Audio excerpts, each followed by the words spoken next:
In order to survive, the human organism needs to take in oxygen, water, and food. We can survive only about 3 minutes without air, 3 days without water, and 3 weeks without food. Because food is so important to our survival, it's been studied extensively. And since 1827, when a British physician by the name of William Prout first proposed that humans need 3 macronutrients to survive, physicians, scientists, and increasingly the general public have been trying to figure out exactly how much of each of these nutrients will optimize our health. But to some extent, the focus on nutrients rather than food has confused many people. And we tend to get lost in this conversation about nutrients, good and bad. And it's understandable because scientists need to reduce things to a single variable to study them. And the variable in food would appear to be the nutrient. But we also have lots of studies that show that simply removing or boosting nutrients or turning them into supplements doesn't seem to work. That food is much more complicated. It's a system. A basic understanding of the nutrients can give us a helpful background for our discussions about food. So we'll review the nutrients and how the body uses them. But most of this course will focus on discussions about food and health, because ultimately people eat food, not nutrients. Dietary carbohydrates are combinations of sugar units that come in both simple and complex forms. Simple carbohydrates include the monosaccharides or single sugar units like glucose and fructose, as well as the disaccharides or 2 sugar units like sucrose or table sugar.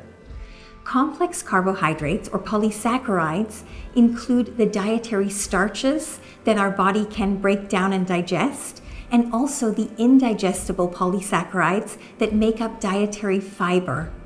During the process of digestion, carbohydrates are broken down and converted to glucose, which can then be metabolized by the body to produce usable energy in the form of ATP.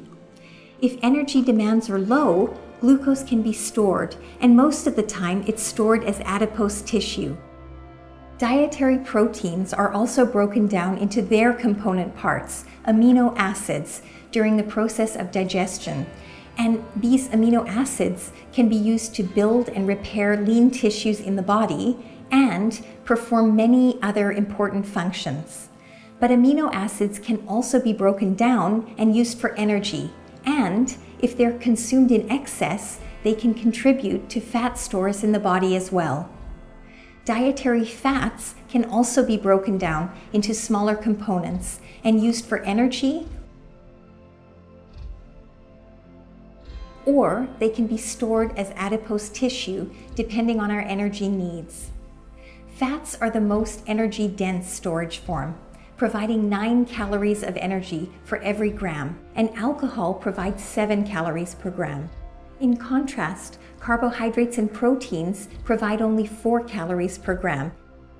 This is one of the reasons we've evolved to store excess nutrients as adipose tissue, and this brings us to the underlying physiologic cause of overweight and obesity. Any calories that aren't converted into usable energy in the form of ATP are stored in the body for later use. Most of the time, they're stored as adipose tissue. So disturbing the energy balance to favor energy expenditure over energy storage needs to be one of the priorities for people who are trying to lose excess weight. This can be achieved by consuming fewer calories, burning more calories through exercise, or a combination of both. But in addition, when long-term health is the end goal, the quality of our food matters just as much as the number of calories we consume. Within each category of macronutrient, we need to choose foods that will support our health rather than working against it.